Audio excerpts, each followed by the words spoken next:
Bonjour Monsieur Jérémy. Bonjour mon frère. Oui, on se retrouve encore aujourd'hui pour parler de la biologie médicale, une fois de plus encore. Et on aimerait bien connaître, parce qu'on parle toujours des laboratoires à laboratoire, alors on aimerait connaître d'où vient les laboratoires, comment ça s'est fait pour qu'il y ait ces domaines de la biologie médicale. Très bien. Merci beaucoup mon frère. Je suis très honoré d'abord pour votre invitation. Étant humble comme ça, et parler des évolutions de la biologie médicale, définition des laboratoires. Alors, pour bien éclaircir l'opinion publique, je vais d'abord commencer par la partie coloniale, lorsque la République démocratique du Congo était appelée belge et arrivée à notre époque ici. D'abord, nous sommes tirés vers les années 1920 jusqu'à 1950. Alors, il y avait une organisation qui s'appelait Rockefeller. C'est une organisation belge. Cette organisation belge visait à pouvoir lutter contre le paludisme, à lutter contre la fièvre jaune, à lutter contre la trypanosomiase. Alors, étant donné qu'ils étaient des blancs, ils ne pouvaient pas faire le travail seuls. Vous voyez?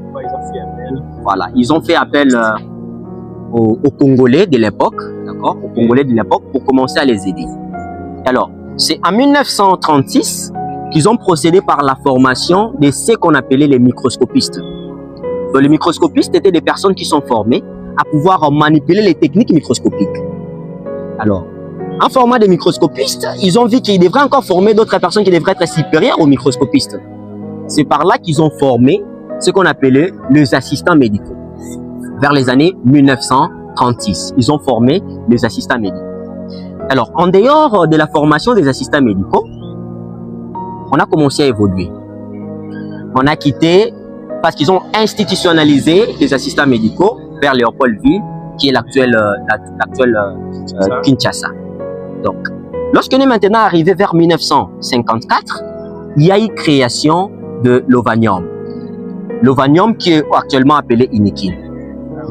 La création de l'Ovanium vers les années 1954 a favorisé que, à l'espace de 1954, pour atteindre l'indépendance qui est en 1960, il y a eu formation des biologistes. On a commencé à former des biologistes. Mais il faut noter que bien qu'on a commencé à former des biologistes de 1954 jusqu'à 1960, mais les biologistes là ne pouvaient pas entrer dans un laboratoire pour faire des examens spécialisés. Parce que les examens spécialisés étaient réservés seulement aux savants européens, mon frère. Seulement les savants européens qui faisaient des spécialisations à cela. Mais les biologistes formés de 1954 à 1960 s'occupaient, parce qu'on leur disposait des cours comme la bactériologie, des cours comme la chimie médicale. Et cette chimie-là permettait de travailler au laboratoire, mais pas en touchant la partie sensible qui était les examens spécialisés. Ils faisaient des examens de routine. Les examens de routine, voilà. Alors, avec le temps, à partir de l'Ovanium, il y a eu création de l'ISTEM Kinshasa. Parce qu'on vous parle souvent de l'ISTEM Kinshasa, non? Oui, oui. D'accord, très bien. Il y a eu création de l'ISTEM Kinshasa vers 1973. Voilà. C'est en 1973 que l'ISTEM a commencé à former, vous voyez, des techniciens de laboratoire. L'ISTEM a commencé à former des techniciens de laboratoire vers les années 1973. Alors, à partir de 1973, on a essayé un peu de structurer les choses. C'est pourquoi l'ISTEM ne s'est pas seulement limité en formant des techniciens de laboratoire, mais l'ISTEM a commencé maintenant à former des biologistes médicaux qui ont remplacé, comprenez bien, les microscopistes, qui ont remplacé les assistants médicaux. On appelait même d'autres personnes, on les appelait par les assistants d'aide des infirmiers. Vous voyez comment la biologie médicale a évolué. Oui. Et alors, ils ont remplacé les assistants d'aide infirmiers, ils ont remplacé les microscopistes, et maintenant nous avons les techniciens de laboratoire et des biologistes médicaux. Alors, il y a eu la première promotion. Alors, si on tient compte de 1920 jusqu'à ce jour en 2026, si on tenait compte de parler de combien d'années a fait l'évolution de la biologie médicale, on va dire la biologie médicale, la formation de biologie médicale et techniciens de laboratoire a fait 106 ans. 106. Vous voyez, hein, c'est long. Mais beaucoup plus, on parle de l'institutionnalisation des biologistes, de la biologie médicale à partir de 1973, la création de l'ISTEM.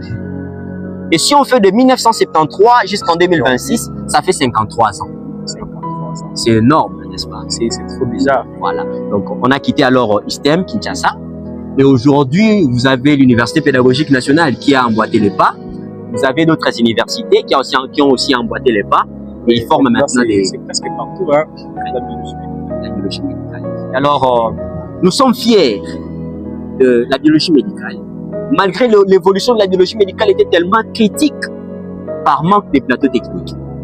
Mais aujourd'hui encore, nous sommes en train d'évoluer. Et voilà, en bref, l'historique de la biologie médicale. Oui, merci beaucoup. Je pense que cela a aidé plusieurs personnes qui nous ont suivis aujourd'hui. Merci beaucoup.